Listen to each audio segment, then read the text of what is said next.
Well, if you look back over your life, who do you think has had the greatest impact or a particular thing on your spiritual life? For me, it could be like a camp, it could be a particular church, it could be a particular person, maybe a family member or friends.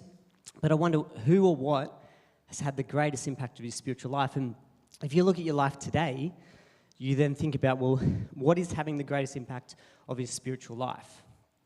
Or if you ask the question even further, what is having the greatest impact of your life, just full stop? Not just your spiritual life, but your life. What is having the greatest influence? And I'm excited about this series of Practicing the Way. It's going to go for 8 weeks. And if we flick to the slide, there's this real idea of we're going to come together on a Sunday and we're going to learn and unpack what this series is all about. Really this purpose of looking at, well, what is it to be a follower of Jesus? What is it to be a disciple of Jesus? So the first aspect of this series is we come together and we learn. But then the really exciting part is every single week we're going to show you and teach you a spiritual practice that as individuals and in our faith as individuals we need to go away and we need to implement certain things ourselves. And for example, this week we just encourage you to adopt the spiritual habit of prayer in your life. And we really encourage you to get involved in it during each week. And then there's that chance for you to just stop and reflect. What's been really helpful for you adopting a daily practice like prayer in your life? But then the most important part of this series is that we come together as in small groups. So our life groups, they're going to be running these series, and I encourage you, you can either come and chat to me about joining a life group, but also you can do this as a family. You can just message me. There's YouTube clips you can watch together at home, and there's questions you can unpack together. But basically, it's coming together to ask, well, how is this spiritual practice, for instance, prayer, going? What are you loving about it? What are you finding hard? And being accountable together and just sharing. What have you learned from the sermon, or what have you learned from the videos throughout the week? And just allowing each other to journey on. And that's, when you look at the early church, community was really big. That's why we come together on a Sunday. That's why we meet in small groups, in terms of getting better and better in terms of our faith and learning more about Jesus. And so this whole idea of learn, practice, reflect, and then process it together. And this series, it's called Practicing the Way, because if you go back to Acts, and it's in verses 19, or chapter 19 and 24, the original followers of Jesus, it was called the Way, before people were called Christians. And so why it's called this is getting back to, well, what are the foundations of Jesus' life, and what did the original disciples of Jesus, what did their lives look like? What were the practices of Jesus' life in his everyday, and what were the practices of the disciples? And then it's called Practicing the Way because the practicing part, being a disciple, is a lifelong journey. It's a journey where we have to stop and actually take time, be intentional in what we do. So therefore, the name Practicing the Way. And so we hope that through this time of coming together and learning something and putting the practice in place and just reflecting it together, that this will be an exciting time for our church. And so we come back to this question, what do you think is having the greatest impact of your life, particularly your spiritual life? And this series is based on a book and a guy called John Mark Comer. And he's really trying to get back to these foundational elements of our faith. And in his book, he starts off with the line, and I think it's potentially in the video as well, who are you following? When you look at your life, who are you following? And the question he poses is the fact that we're all following somebody. And he even uses the question, when you look at discipleship, he says, we are all disciples, and it isn't a question of are you a disciple or not. The question is, what are you a disciple of? Because if you look in kind of your everyday life, we are all impacted by what's around us, whether that's a people or certain things. And so the question is about, well, what are you being influenced by? What are you following? And he talks about the fact that if you aren't intentionally following Jesus, what's actually taking place is you are unintentionally following somebody else or something else. Something else is having hold or influence over your life. And this series is for us to just stop and reflect, are we following Jesus? Are we a disciple of Jesus? And over the next 2 weeks, firstly David and then into Sean, they'll both talk about spiritual formation.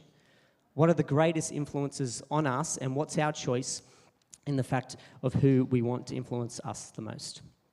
And so today we're starting off this overview of the series about what it is to be a disciple. So I want you to watch this video about where discipleship started. So I wonder what stood out for you in that video. For me, it was that idea of discipleship, or being a disciple is like an apprentice.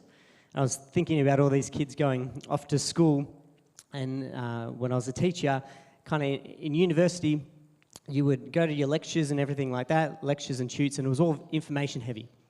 Just get in there, read your textbook, and they're talking about all this stuff, and you're like, how does this apply to teaching anyway? You just cop it and move on, do your lessons. But then every single year, you were sent off to a school for prac.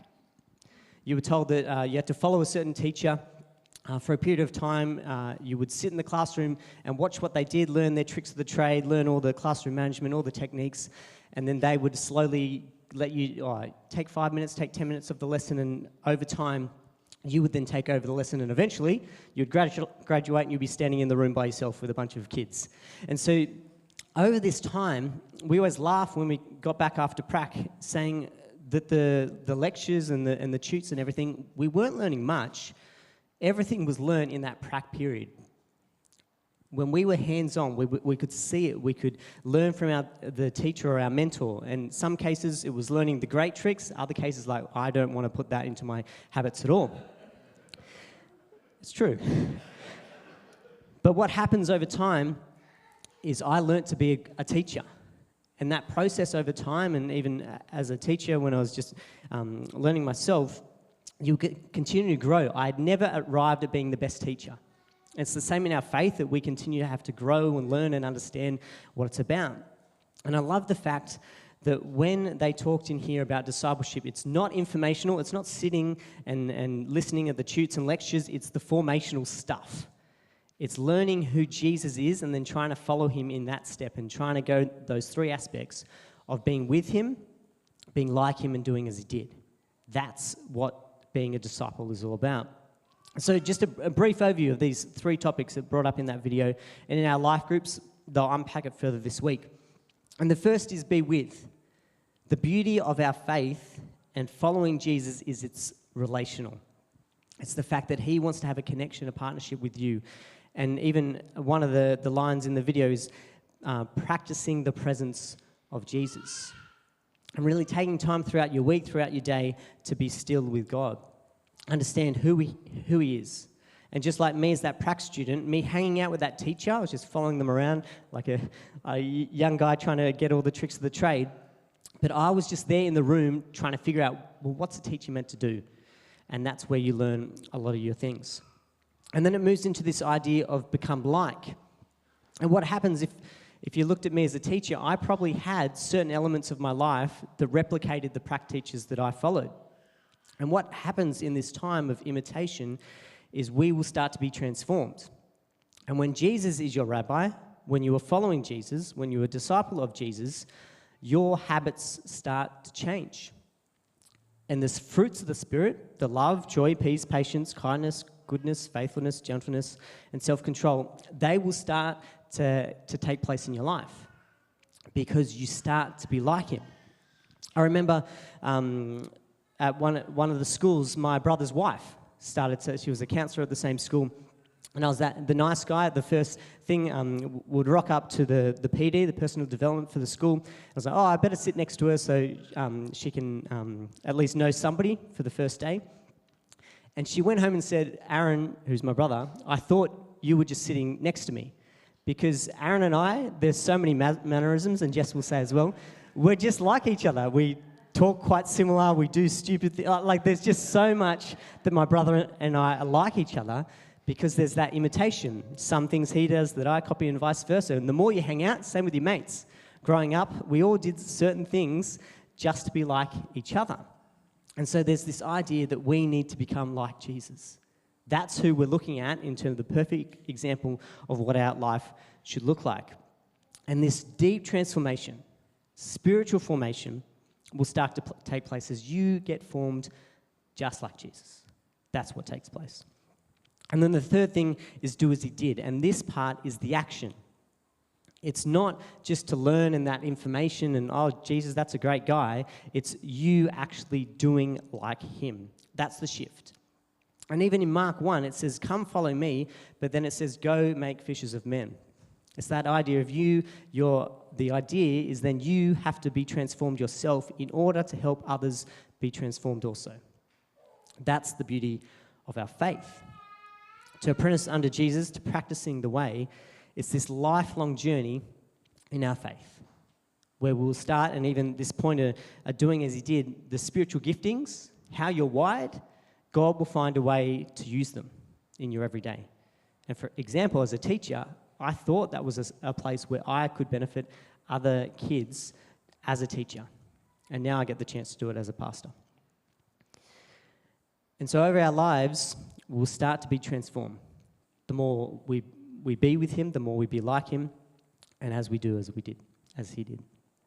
And so we get to this point where we have to reflect ourselves. Well, who are you following? What is the greatest impact of your life? What is influencing your life over time?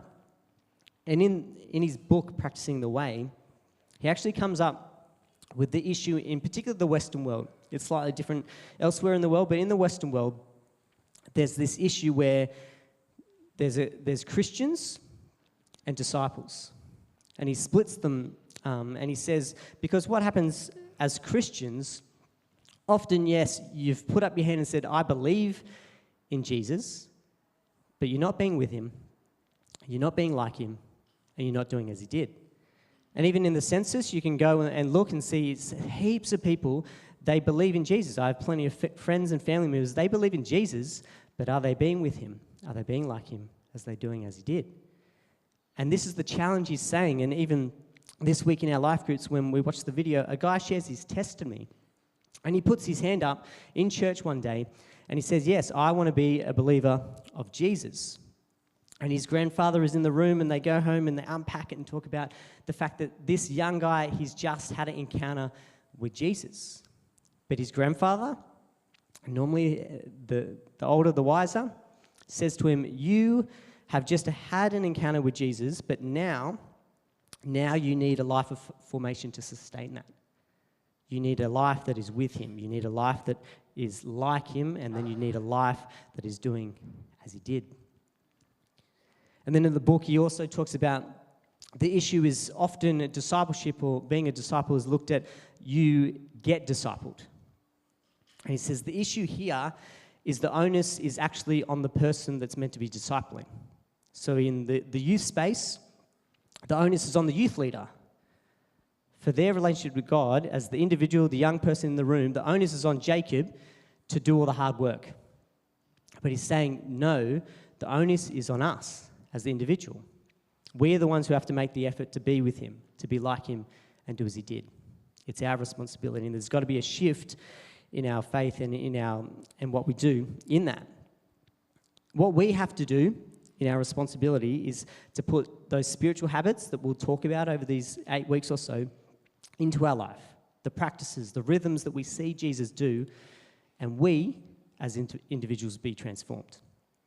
And he talks about, imagine the day when everyone who declares they are a Christian is a disciple of Jesus. There'll be a radical shift in our world, a radical shift in our world. So I encourage you to reflect. Who are you following? And if you go to the scripture, Mark 1, it's this idea of just this invitation to come and follow me. And in the video, it talks about this idea for Simon and Andrew getting invited into this. And even in the video as well, it talks about the fact that everyone learnt the first 5 books of the Bible off by heart. The best of the best would then learn all the Old Testament off by heart, and the very best of the best of the best, then they become apprentice under a rabbi. They become a disciple. And the beauty, when you think about it, in Mark 1, Jesus walks up to Simon and Andrew. They have done their first few years, and they know their Torah off by heart, and then potentially they got kicked out there, say, go back, just go do what your parents did, go in the fisherman trade. Maybe they went a bit longer. But these average Joes, just like you and me, are standing there, and a rabbi, And they know the system. It was just a part of their life. A rabbi comes up, Jesus, and says, do you want to come and be an apprentice of me? It's powerful. And that's the calling that this whole series is about this time. Whether you don't have a faith yet and you want to follow Jesus, that calling is there for you. Do you want to come and follow Jesus? Or for many of us that have been on this journey, and there's a guy down Cronulla called James Murray who he's doing a similar series, and he says, I think in the church, some of us are just bored. You're rocking up on Sundays, you could probably tell us the run sheet of the church, all that kind of stuff. You're bored because we've missed the point of what it is to be a disciple of Jesus. And so my prayer of this series is that something will spark in you, that God will do a stirring within you, that you want to be with him more, you want to be like him more, and you want to do as he did. And I love the fact that I see so many of those instances where I hear how people have been with Jesus. Raj was sharing how, there's just off the cuff, you were telling me last week that you and your daughter catch up and you pray together. And it's just powerful.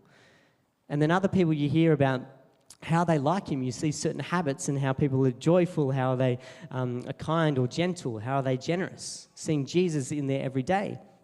And then you see people doing as he did. And so it's evident within our church, and I just want to encourage you, inspire you, that it's a powerful thing to see Jesus at work in your life. And so this is the encouragement. Do you want to practice the way? Do you want to be a disciple of Jesus? And so it gets to the point there, and again, this is the best part about this series, is there's practices that we want to encourage you to do each week. And so here's where you can begin. If you try and figure out, well, what's the first step of being like Jesus? The first is being with. It's figuring out this daily rhythm of prayer in your life. And so what we look at, and there was a sheet on your chair, and there's a couple out on the Connect Hub as well, but there's these 4 steps. One is find a quiet place that's just distraction-free. Hard if you've got young kids, but there's a way. So finding a place that's distraction-free. It could be you already go for a run, so it's allowing that to go in that place. It's looking at, particular, is it a room or a certain chair in your house? The next is a time. Jesus was very big on mornings, but I'm not a morning person, so it's not great for me. Or maybe it's over lunch. Or I remember Maddie Archer, she used to, as soon as she arrives to work, she'd just sit there for another 5-10 minutes and pray before she walked in. So there's certain elements where you can find the time to do this. And over the coming weeks as well, we'll look at our lives and think, well, where is the time? Because it's there. I know for Jess and I, we watch a lot of TV. So if we just stopped an episode or 2, that would give us more time to be able to do this more often. And the third is come to quiet. And this idea is one with always phone bounds. One little habit somebody was teaching me is on your phone, put on a timer. So whatever you want to do in terms of your prayer time or scripture time, whatever it might be, put on a timer, put the phone to a side, put it on Do Not Disturb, and it will ding when that time's up. And so it's looking for ways to be distraction-free. Is it getting out of the house for a bit? Is it going for that walk? But how are you not going to be distracted by your phone and other things? And the last is to open your heart in prayer to God. And heaps of us are like, well, where do you start? And you can find it really hard to pray. But the beautiful part, the Bible, and particularly the Psalms, that's a great way to start. Somebody's done the hard work of writing certain Psalms, and they'll kind of link to the seasons you're at as well. And that will help you do that. Or there's the Lord's Prayer that you can hold on to and unpack. There's all these different ways. And if you want to know more, come and chat to one of the team and we can help you in this. But the challenge this week, or the encouragement, is to find this time daily. And even this whole prayer and fasting week, maybe it's signing up and picking a time during the day where you can pray, whether it's with others or by yourself. But we just encourage you to adopt this rhythm this week, because it's the first step of being with Jesus, learning more about him, having that connection, being in the presence of Jesus, like you said before. And then the other part to consider in this is timing. And often you think, oh, okay, well, I'm going to start a prayer. I can't do 30 minutes, I can't do an hour, I can't do a full day like other people say. We'll start small. Put a 5-minute timer, put a 3-minute timer on your phone, and start there. And just keep doing that regularly. It's about rhythm. It doesn't matter how long, it's trying to get that habit in your day, and then over time, it will just grow and grow and grow. And you will see yourself become more like him the more you're with Jesus. And so this is the encouragement of this series of practicing the way. We want to get back and look at the habits of Jesus, and we want to replicate it. We want to imitate who Jesus is in our own life with the hope that others would experience this also. So we're just going to take 2 minutes. You've got that little sheet. You can write it or grab your phone and write it in there. Or scan the QR code on there. Join the rest of our church.